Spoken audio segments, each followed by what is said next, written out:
Sir इसमें दो प्रश्न मैं पूछना चाहता हूं आपसे। पहला तो जो आपने ये एजुकेशन का मॉडल आप लेके आए जिसमें जो प्रैक्टिकल लोग हैं जिन्होंने कामयाबी प्राप्त की है उनको आपने प्रोफेसर बना दिया, तो वो अपने आप में एक मुझे इंटरनेशनल नहीं मालूम कि कहाँ पे ऐसा होता होगा, लेकिन इंडिया में तो मुझे नहीं लगता कहीं पे इस प्रकार की प्रैक्टिकल एजुकेशन कहीं पे थी।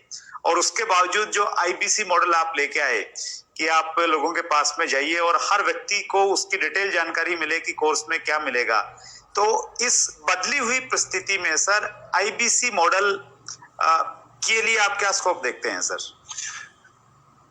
देखो, सबसे पहले मैं बताना चाहूंगा आपको कि आईबीसी मॉडल जो है ना, उसमें मेरी सारी रेपुटेशन जुड़ी हुई है, उसमें मेरी साख जुड़ी हुई है, उसमें मेरी सारी क्रेडिबिलिटी जुड़ी हुई है। तो आईबीसी मॉडल कभी गलत ना चला जाए, कभी कोई गलती ना हो जाए, उसके लिए मैं सबसे ज्यादा जान लगाता हूँ। क्योंकि अगर आईबीसी मॉडल में थोड़ी सी भी कमी रह जाती ना, तो लोग बहुत दुखी हो जाते। तो मैं क्या करता हूँ, मैं फीडबैक से बहुत काम करते रहा हूँ। We all need people who give us feedbacks. Feedback is a breakfast of a champion. So customer feedback के कारण ही उबर इंप्रूव किया है। सो कस्टमर को सेंट्रल पोजीशन पर रखना चाहिए। तो जो आईबीसी है हमारी कंपनी के सेंट्रल पोजीशन में है। आईबीसी एक मॉडल खाली सेल्स का नहीं, आईबीसी मॉडल है एक आदमी को, एक सोलोप्रेन्योर को, एक एंटरप्रेन्योर की जर्नी पे कैसे लेके जाए। क्योंकि सेटिस्फाइड कस्टमर आपके साथ रहेगा। तो हमने क्या किया, हम इस डेटा को बहुत स्टडी करना शुरू किया। तो हमारे जो आईबीसी बनते हैं, ज्यादातर उनकी एज है 15 साल से 35 साल के बीच में। ये लोग हमारे आईबीसी बनते हैं। और जब भी आईबीसी बनते हैं तो उसके बाद फिर जो है ना, the best way to look back is to get the feedback. तो मैंने फीडबैक पे काम किया, एनपीएस पे काम किया, नेट प्रमोटर स्कोर पे, लॉयल्टी स्कोर पे। और उसमें जब काम किया, जितना मेरा नेट प्रमोटर स्कोर, मेरा लॉयल्टी स्कोर, मेरे जो आईबीसी जितने मेरे साथ लॉयल रहेंगे, जितना मैं उनको अपने साथ में रोक सकूंगा, तो मेरे को सारी एक्यूरेट मेथोडोलॉजी बिल्ड करनी थी, यूनिवर्सल मेथोडोलॉजी बिल्ड करनी थी कि मैं फीडबैक्स लेते रहूं, उनसे बात करते रहूं। हमने अग्रवाल पैकर मूवर से भी सुना, हम सबसे देखते आ रहे हैं कि ग्रीवेंस मैनेजमेंट पे काम करना चाहिए। तो मैंने ग्रीवेंस मैनेजमेंट पे काम किया अपने आईबीसीज के साथ में। क्योंकि कहते हैं किसी if you can't solve, find someone who can solve it quickly. तो मैं टेक्नोलॉजी बहुत बिल्ड करी। मैं बहुत ध्यान से सुनता हूँ अपने सारे आईबीसीज को कि मैं उनको कैसे आगे लेकर के जाऊं। उनकी कोई कंप्लेंट है, अगर वो फेलियर हो रहा है, तो मैं अपने रिटेंशन को कैसे बढ़ाऊं, उसके एक्सपीरियंस कैसे उस एक्सपीरियंस को इंप्रूव करूं। तो हमने कैंपेन लॉन्च किया, रगड़ देंगे कैंपेन। ये रगड़ देंगे कैंपेन का मतलब है तू आईबीसी ज्वाइन करते को रगड़ देंगे, तेरे को इतना तराश देंगे। People don't care how much you know, they know how much you care. लोगों को इस बात की परवाह नहीं कि आपको जानकारी कितनी है, पर उनको जानकारी है कि आपको उनकी परवाह कितनी है। तो हम उनकी परवाह करते हैं। हम फर्स्ट कॉल रेजोल्यूशन पे काम किया हमने। फर्स्ट कॉल रेजोल्यूशन मतलब पहला फोन आया कि मैं इस तकलीफ में हूं, तो जितना मेरा फर्स्ट कॉल रेजोल्यूशन यानी कि पहली कॉल पे ही मैं उसकी प्रॉब्लम सॉल्व कर दूं, जितना मेरा एफसीआर रेट हायर रहेगा, उतना मेरा कस्टमर सेटिस्फाइड होगा, मेरा लॉयल्टी स्कोर बढ़ेगा और मेरे आईबीसी मेरे साथ में जोड़ता है और हम उसको बिल्ड करते हैं।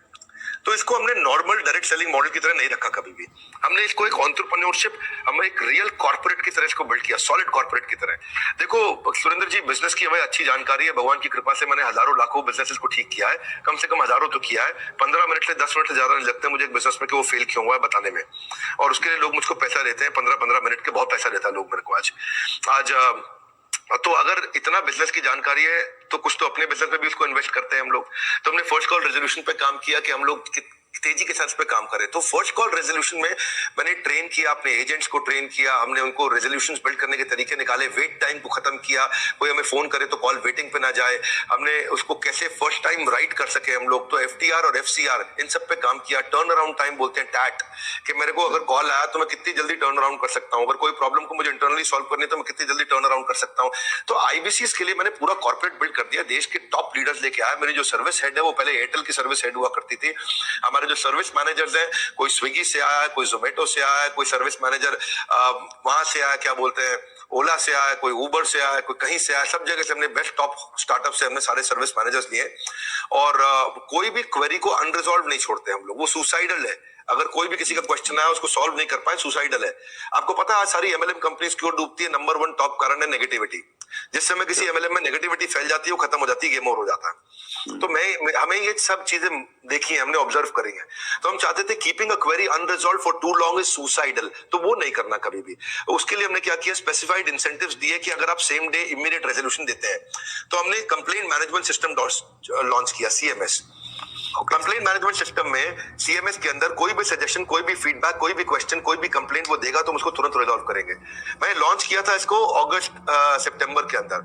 उस समय मेरे पास 7,500, 8,000, 9,000, 10,000, 15,000 फीडबैक्स, क्वेश्चंस, कंप्लेंट्स या सजेशंस पेंडिंग रहा करते थे। लेकिन हमने क्या किया, उसको तेजी से हमने काम किया, उस पर लीडरशिप बिल्ड करते गए। इसके लिए पूरा सर्विस सेंटर बड़ा क्रिएट कर दिया, लोगों के कोर्सेज, हमने ये देखना शुरू किया कि कहाँ बड़ी टिकट्स आ रही है, कौन कौन से बकेट्स हैं, उन बकेट्स को हम कैसे रिजॉल्व करें। उसके हमने फीचर्स बहुत जबरदस्त बनाए सीएमएस के। और फिर क्या हुआ, फिर हमने देखा ऐसा करते करते जब भी आए क्राइसिस तुरंत बना दो प्रोसेस। क्या रूल होता है जी सुरेंद्र जी, कि जब भी आए क्राइसिस तुरंत बना दो प्रोसेस। तो हर क्राइसिस के अगेंस्ट प्रोसेस बना दो भाई। एक दिक्कत आई, क्राइसिस आया था तो ऐसा प्रोसेस बना दो कि दोबारा ना आए। एक क्राइसिस आया, ऐसा प्रोसेस बना दो कि दोबारा ना आए। एक उसने शिकायत करी तो ऐसा प्रोसेस बना दो कि दोबारा शिकायत ना करे। मैं स्टूडियो में बैठा हूं, मेरे साथ में टीम काम कर रही है। अभी मान लो कोई यहाँ पे शिकायत आती है कि भाई इधर मच्छर बहुत है, तो वो ऐसा प्रोसेस बना दे कि अगली बारी मच्छर ना मिले यहाँ पे। भाई कम से कम पहले ऑल आउट वगैरह जो भी लगाना है आपको। भाई यहाँ पे अगर लाइट ठीक नहीं आ रही चेहरे पे, तो ऐसा प्रोसेस बना दो कि चेहरे पे लाइट ठीक आए। तो जब आए क्राइसिस तुरंत बनाओ प्रोसेस। तो कई बार क्या होता है, बनाते बनाते हमने 750 प्रोसेस बना दिए। कितने? अच्छा, 750 प्रोसेस और पॉलिसीज हमने बना दिए। लेकिन फिर भी क्या होता है, कई बार कोई ऐसी नई समस्या निकल के आती है। टीम बड़ी है, ऑर्गेनाइजेशन बड़ी है। आज हमारे 100 से ज्यादा ऑफिस हो गए। अब आई थिंक 102, 104 ऑफिस हो चुके हैं हमारे, और 250 ऑफिस हो जाएंगे अगले 2 क्वार्टर के अंदर, क्योंकि हर जगह से फ्रेंचाइजी की रिक्वायरमेंट आ रही है। हर कोई बड़ा, जिसने भी कभी डायरेक्ट सेलिंग किया है, जिसने कोई सेल्स का बिजनेस किया है, जिसने कोई और तरह का सेल्स का बिजनेस किया है या कुछ कम काम किया है, वो कहता है मुझे अपनी फ्रेंचाइजी दे दो। हमारे यहाँ क्योंकि फ्रेंचाइजी सब 1-1 करोड़ रुपए का रेवेन्यू आराम से कर जाते हैं महीने का। 50-50 लाख वाले तो बहुत सारे हैं जो महीने का रेवेन्यू करते हैं 50-50 लाख रुपए। तो वो कहते हैं अपना फ्रेंचाइजी दे दो, तो अपने फ्रेंचाइजी ऑफिस बढ़ा रहे हैं। लेकिन होता क्या है कि इन सब के करते कराते टीम जब इतनी बड़ी हो जाती है तो प्रॉब्लम भी नई नई तरीके की आती है। क्रिएटिव प्रॉब्लम आती है, अलग प्रॉब्लम आती है। एक भाई हमारा आईबीसी है, वो कहता है कि मैं पहले देहरादून में काम करता था, अब मैं देहरादून से मैं शिफ्ट हो गया हूं इलाहाबाद, अब मेरे को इलाहाबाद के ऑफिस में कनेक्ट कर दो। और उसकी जो पिछले महीने की सेल थी, उसमें आखिरी दिन पे उसने कुछ बड़ी ट्रांजैक्शन करी जिसका इंसेंटिव उस ऑफिस को मिलना था, लेकिन वो यहाँ शिफ्ट हो गया तो उसके ऑफिस का इंसेंटिव अटक गया। और वो यहाँ शिफ्ट हुआ तो उसके साथ में कुछ करते करते कहीं वो कॉम्प्लिकेटेड चीज निकल आती है। तो 751वां प्रोसेस चाहिए इसके लिए, 752वां प्रोसेस चाहिए। ये 753वां नया क्राइसिस आया है, तो उस क्राइसिस के अगेंस्ट नया प्रोसेस चाहिए। तो हमने नया टीम बना दिया, उसको बोलते हैं EQ, empathetic execution of exception. EEE, empathy मतलब परानुभूति, सहानुभूति के साथ। एग्जीक्यूशन मतलब तेज फटाफट डिसीजन। एक्सेप्शन मतलब ऐसी चीज का जो पहले कभी आई नहीं। सो एम्पैथी, एग्जीक्यूशन, एक्सेप्शन, ये 3 चीज को हम बोलते हैं EQ। तो उसके लिए हमने टीम बनाई।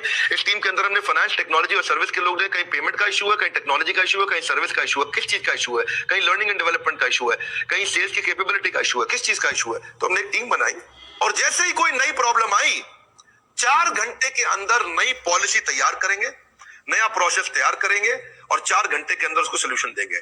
हमारे यहाँ रूल है, अगर पूरे दिन के अंदर वर्किंग आवर में किसी भी समय कोई भी complain, suggestion, feedback, question, discussion हो गया, तो शाम को 7 बजे से पहले या एंड ऑफ द डे तारीख बदलने से पहले उसी दिन के अंदर कितना भी कठिन क्यों ना हो सॉल्व करना है।